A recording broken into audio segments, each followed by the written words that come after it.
Eh bien salut à tous, on se retrouve aujourd'hui pour faire la review du chapitre 243 de Jujutsu Kaisen.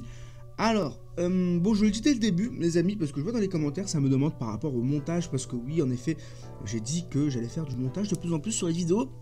Faut savoir que pour les reviews en fait de manga, encore d'anime ça va, mais de manga en fait c'est assez compliqué parce que j'ai pas matière à faire du montage, dans le sens où vous avez pu le constater sur certaines vidéos, vous savez, je mets des petits extraits de combat en mode fan animation, etc. Bien sûr, je mets toujours les liens de ceux qui ont fait la fan animation dans la description, etc. Sauf que quand le chapitre il sort, les amis, bah c'est compliqué parce que y a pas encore grand chose qui est sorti, vous savez. Donc en fait, je peux pas trop faire de montage et mettre les pages du chapitre dans la review, dans la vidéo. Bah c'est vraiment risqué, puisqu'à l'époque je le faisais, fut un temps, et je me suis fait strike 2 fois comme ça, donc on va éviter. Du coup voilà, vraiment les reviews, mettez ça vraiment en fond les amis, en mode podcast, écoutez ça en fond, et voilà. Voilà, c'était la petite aparté, parce que dans les commentaires ça me demandait, voilà. Donc vous en faites pas, hein, les vidéos en fait où on parle théorie, etc., il y a de plus en plus de montage, hein, ne vous en faites pas. Ça va crescendo, et les vidéos vraiment review, en tout cas manga review chapitre chaque semaine, hebdomadaire, c'est un peu plus complexe, mais on va quand même essayer de trouver un moyen tôt ou tard. Du coup voilà, alors le chapitre 243, qu'est-ce qui se passe dans le chapitre 243? En fait on a la continuité de Kenjaku versus Takaba, et oui, puisque lors du 242, on nous a fait comprendre qu'on allait attaquer le grand final pour ce combat. On peut le dire littéralement le grand final, puisque les deux se retrouvent du coup, pas téléporté, mais en tout cas se retrouve sur une scène face à un public.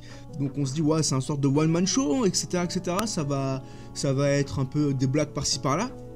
Et en effet, puisque les deux, en fait, ils sont vraiment là, ils font un sorte de show face à un public.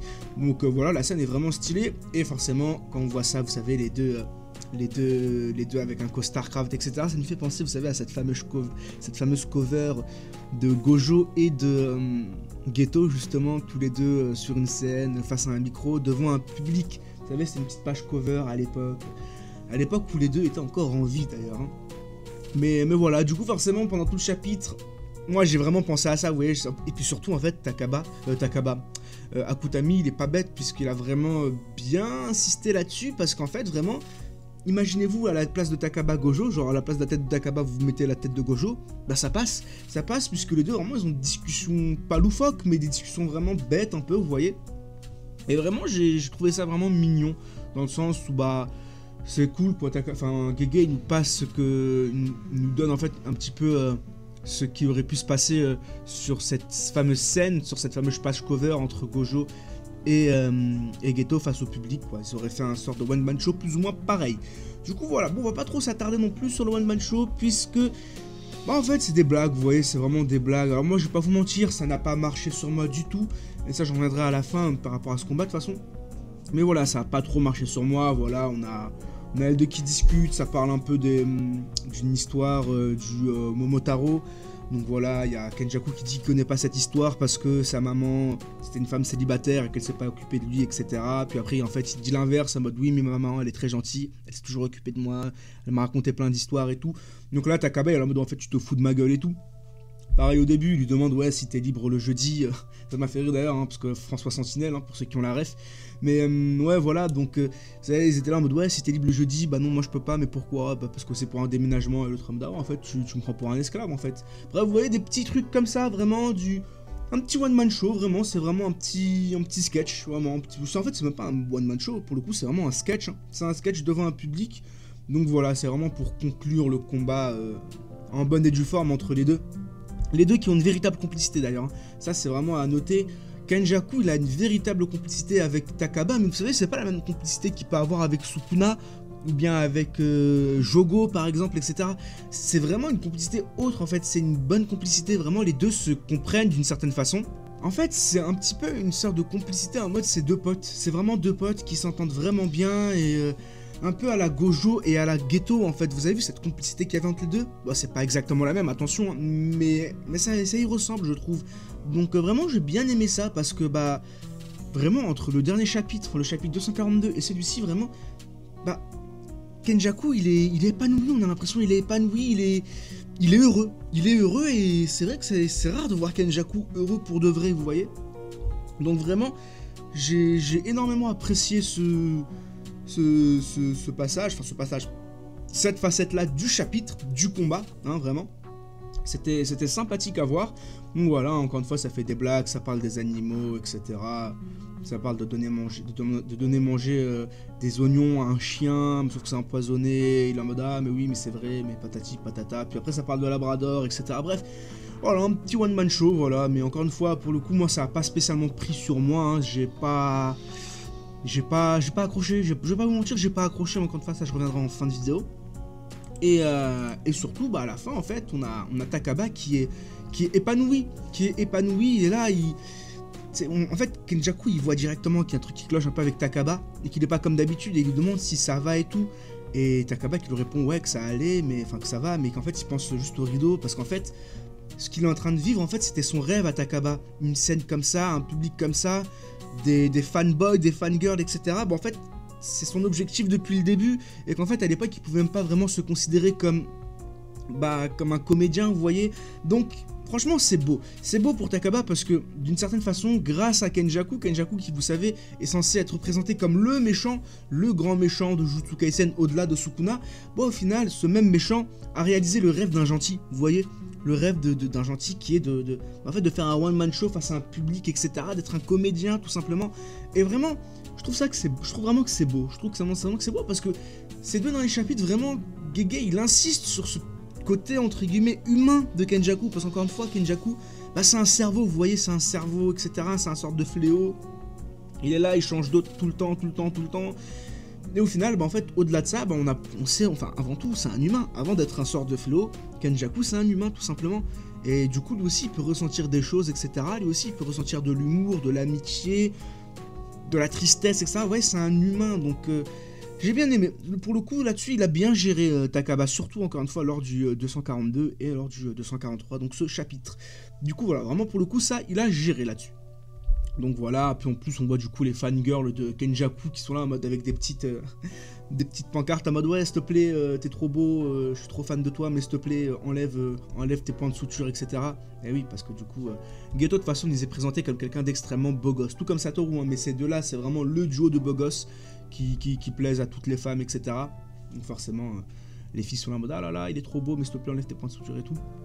Et juste après ça, on a Takaba qui se met à pleurer, qui est là en mode, qui veut pas que ça s'arrête en fait, il veut que ce moment continue toute sa vie, il veut vraiment pas que ça s'arrête, il kiffe l'instant en fait, il kiffe l'instant présent et tout.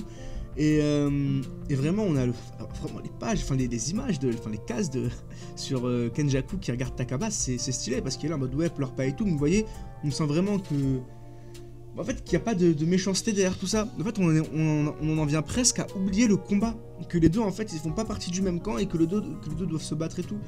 Et à la fin on a Kenjaku visiblement qui tapote le torse ou qui tapote le bras de Takaba.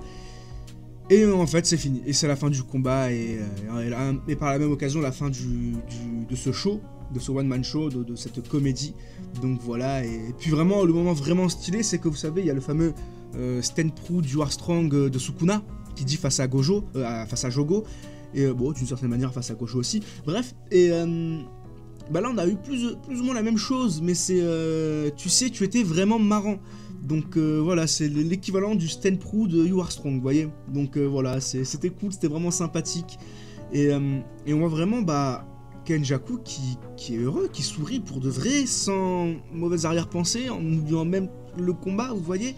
Donc vraiment Kenjaku qui est épanoui, qui est vraiment épanoui, et ça fait plaisir. Parce qu'encore une fois, on insiste sur ce côté humain, parce que Kenjaku, encore une fois, nous on le voit en tant que méchant. On sait pas pourquoi il fait tout ça, enfin... On sait pas qu'est-ce qui l'a motivé à faire tout ça. On sait quel est son objectif final, mais pourquoi est-ce qu'il veut faire tout ça? Qu'est-ce qui l'a réellement motivé, vous voyez? On sait pas tout ça, on connaît pas son passé. Pour nous, c'est un simple méchant, mais peut-être que vous savez, quand il disait que sa mère, c'est une mère célibataire, qu'elle s'occupait pas de lui, il y a moyen que ça soit vrai, vraiment, il y a moyen que ça soit réel. Il y a moyen qu'il ait dit la vérité, donc on sait pas, encore une fois, on sait pas, et ça m'étonnerait pas d'ailleurs qu'on apprenne qu'en fait, à ce moment-là, Gege, il nous faisait passer ça pour de la comédie, mais qu'en fait, il disait des trucs vrais, en fait, qui disait des vérités, comment il s'appelle, Kenjaku. Et si on veut pousser le délire plus loin, à tous les coups il dit quoi? En fait il y a sa mère quand même qui s'occupait de lui, et à tous les coups en fait ça devait être sa voisine, sa grand-mère, bref une femme, pas sa mère en tout cas, quelconque, qui la considère vraiment elle comme sa mère parce que c'est elle qui s'occupait de lui et tout, et sa mère de sang. Elle, justement, ne s'occupait pas de lui et préférait traîner avec des hommes, vous voyez. Ça m'étonnerait pas, d'ailleurs, hein, qu'il y ait un délire comme ça, vraiment. Retenez bien, parce que si ça arrive, on ressortira cette vidéo. Bref, du coup, voilà. Et au même moment, on a un certain personnage qui arrive, et ce personnage, c'est Yuta. Yuta qui arrive derrière tel un serpent avec son sabre, et au même moment, il y a, comment dirais-je, il y a Kenjaku qui capte que Yuta est là. Et il va pour le stopper, il utilise un sort d'inversion anti-gravité, sauf que... Et ça marche pas, enfin sauf que c'est pas que ça marche pas, mais en tout cas, comment dirais-je, Yuta a été plus rapide, et il lui tranche la tête, et il comprend pas Kenjaku. Et là, on m'a dit, attends, mais pourquoi est-ce que Okotsu Yuta est ici? En plus, il a une quantité d'énergie astronomique, donc il aurait dû remarquer tous ses mouvements, il aurait dû les remarquer, etc. Sauf que bah, ça s'est pas passé, et on apprend qu'en fait, c'est parce que il était tellement impliqué dans le spectacle de Takaba, et il voulait tellement que le spectacle ne s'interrompe pas, que bah, en fait il faisait plus attention à rien, il était vraiment concentré sur ce spectacle, en fait vraiment il kiffait l'instant présent, il a tout oublié, il était là, il était en train de faire un truc qu'il aimait vraiment, vraiment il a oublié qu'il était méchant, qu'il avait un objectif limite, juste il profitait de l'instant et il kiffait sa vie d'une certaine manière, vous voyez, parce que il est là depuis des millénaires et des millénaires Kenjaku, bon, des millénaires, en tout cas il est là depuis environ 1000 ans de ce que j'ai compris Kenjaku. Donc ça devait lui faire quelque chose, vous savez, de vivre en fait un moment vraiment de pur plaisir. C'est en 1000 ans, vous savez, il a dû en faire des choses, et je pense qu'il a dû perdre cette notion de plaisir, de profiter d'un instant, de faire quelque chose qu'il aime, etc. Vous voyez. Donc voilà, donc Takaba au final, d'une certaine manière, il a permis à Kenjaku aussi de s'épanouir, tout comme Kenjaku a permis à Takaba de s'épanouir et de réaliser son rêve d'une certaine manière. Du coup voilà, donc la tête de comment s'appelle Kenjaku qui est au sol, bah du coup la tête de Geto, hein, et du coup il explique qu'en fait, quand Kenjaku explique à Yuta que en fait depuis le début c'était ça leur plan, c'était de tellement le faire se concentrer sur Takaba et son combat et justement le spectacle qu'en fait il en oublie à la fin tout et qu'il ne remarque pas la présence de Yuta. Et au même moment on a du coup Yuta qui lui explique que Takaba lui il tue pas les gens et tout, et qu'en fait ça fait sens, enfin, et que du coup Kenjaku dit quoi, en fait ça fait sens qu'il tue pas les gens parce que Takaba c'est quelqu'un de bon, c'est quelqu'un, vraiment il est juste là pour être comédien, lui il veut pas faire de mal aux gens, etc. Il veut juste réaliser son rêve d'une certaine façon. Du coup voilà, sauf qu'à la fin on apprend que bah en fait c'est pas fini, puisque Kenjaku il dit que sa volonté survivra elle. Donc voilà, donc, même si l'autre est mort, Kenjaku il n'est pas forcément mort, et oui, n'oubliez pas ça. J'ai fait une vidéo là-dessus, beaucoup de personnes ont mal compris en fait quand j'ai dit la mort de Kenjaku. En fait quand je disais la mort de Kenjaku, c'est pas vraiment sa mort, vous voyez, bien sûr que Kenjaku ne va pas mourir, mais en tout cas l'hôte de Kenjaku est mort. Geto lui est visiblement bel et bien mort, sauf si on nous sort un truc de sort de réinversion, etc. Mais alors là bon, c'est probable, parce qu'en plus bon, le truc c'est que vous savez, lors du combat face à Kenny, Kenjaku a expliqué qu'en fait, bah, s'il lui coupait la tête, de toute façon, son sort de réinversion ne servira à rien, vous voyez. Sauf que alors j'ai vu dans les commentaires qu'à ce qui paraît, il y a quand même un moyen justement de contrer ça, puisque à un moment donné, Kenjaku il en a vite fait parler, justement, il avait l'impression d'avoir trouvé un petit moyen pour contrer ça, donc peut-être qu'il va nous faire un truc comme ça, même si je pense pas. Je pense que là, il va aller prendre possession du corps de Gojo. Demain, on sortira une vidéo là-dessus, bah, d'ailleurs. Donc bon, voilà.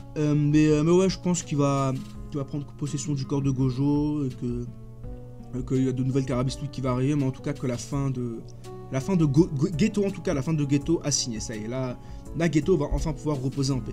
Autre chose que j'ai bien aimé, c'est le regard de Yuta. Et oui, parce que je sais pas si vous avez remarqué, mais le regard de Yuta est vide. Yuta, c'est rare qu'il ait un regard aussi vide, et vraiment on a l'impression que il est encore sous le choc, il est encore impacté de ce qui s'est passé avec Sukuna et Gojo, qu'il est vraiment impacté par la mort de son sensei, et qu'en fait il a pas le temps de pleurer la mort de son sensei, parce qu'il sait qu'en fait là, s'il perd du temps à pleurer la mort de son sensei, au final, il n'y a pas que son sensei qui va mourir, il y a d'autres innocents, et eux aussi, vous voyez. Donc vraiment, on est là, on sent que qu'il en a marre, qu'il est triste, et qu'il veut juste que tout ça s'arrête, en fait, tout simplement. Et ça, j'ai vraiment bien aimé, parce qu'en plus, Yuta, c'est vraiment un personnage extrêmement gentil, vous savez. Bon là, du coup, il coupe la tête des gens, etc. Mais à la base, c'est vraiment quelqu'un de pur et de gentil, Yuta. Du coup voilà, donc ça me rend un peu triste de le voir comme ça, avec un regard vide, un regard noir, vraiment on sent qu'il est fatigué de tout ça, un peu comme nos Jujutsu d'ailleurs, hein, un peu comme Itadori, un peu comme Maki, un peu comme Shoko, bref, un peu comme tout le monde. Du coup voilà pour le chapitre 243. Ah oui, autre chose, du coup j'allais revenir vite fait sur ce combat. Bon, la vidéo est un peu longue, hein, mais bon, c'est pas grave, tant pis. Mais moi ce combat, je vais pas vous mentir les amis, c'est pas que j'ai pas accroché, mais il a pas marché sur moi. Encore une fois, j'ai compris ce que voulait faire Gege Akutami avec ce combat, etc. Il voulait innover, chose qui est extrêmement bien, et chose qu'il a fait au final d'innover, hein, il l'a vraiment fait. Mais cette caractéristique d'humour n'a pas marché sur moi. Attention, ça veut pas dire que ça va pas marcher sur vous et que sur les autres aussi ça n'a pas marché, loin de là. C'est juste que sur moi, ça n'a pas marché, tout simplement. Donc voilà, me faites pas dire ah mais n'importe quoi, c'est pas parce que ça marche pas sur toi que ça marche pas sur les autres. Oui, je le sais les amis, ça peut marcher sur vous, ça peut marcher sur les autres, mais encore une fois sur moi, je sais pas, ça a pas marché. Du coup je trouve ça dommage parce qu'en vrai, il y avait un véritable truc à faire, vous voyez. Mais bon, après encore une fois, ça va dépendre du degré de, pas d'humour, mais du degré de comment dirais-je, du degré, ah j'ai perdu le mot, du degré de pas de perception, mais de réception, on va dire, de la personne face à cet humour. Du coup, voilà. Mais bon, après, voilà, le combat de toute façon est terminé. C'était un combat, au final, avec du recul, c'était un combat sympathique, même si c'était chiant, on va pas se mentir. Quand on passe de Gojo Sukuna et de Kashimo versus Sukuna à ça, on se dit, oh purée, la douche froide. Mais bon, on va dire qu'il s'est très bien rattrapé avec la fin parce que personne ne s'y attendait pour Yuta. Moi, je vais pas vous mentir, en tout cas, moi, je m'y attendais pas du tout à ce que Yuta intervienne et lui coupe la tête. On pensait tous avoir un combat Yuta versus Kenjaku, un vrai combat, vous savez, mais en fait, non, pas du tout. Pour l'instant, en tout cas, pas du tout, puisque c'est vraiment... il est fini, en tout cas, l'autre de Kenjaku, donc Geto est fini, puisqu'il a plus de tête. Du coup, voilà. Dites-moi ce que vous avez pensé du chapitre dans les commentaires. Si je devais lui donner une note, je lui donnerais un petit... Oh, j'étais surpris quand même à la fin. Je lui donnerais un petit 8. Allez, j'allais dire 7,5. Non, je lui dirais un petit 8 sur 10 parce que la fin a vraiment bien rattrapé. Et voilà. Et puis même, encore une fois, avec du recul, ce côté humain pour Kenjaku, etc. C'était vraiment bien. On l'a vraiment ressenti et c'était une bonne chose. Du coup, voilà. Moi, je vous dis à très bientôt pour du Jujutsu Kaisen. Et d'ici là, portez-vous bien. Bye bye.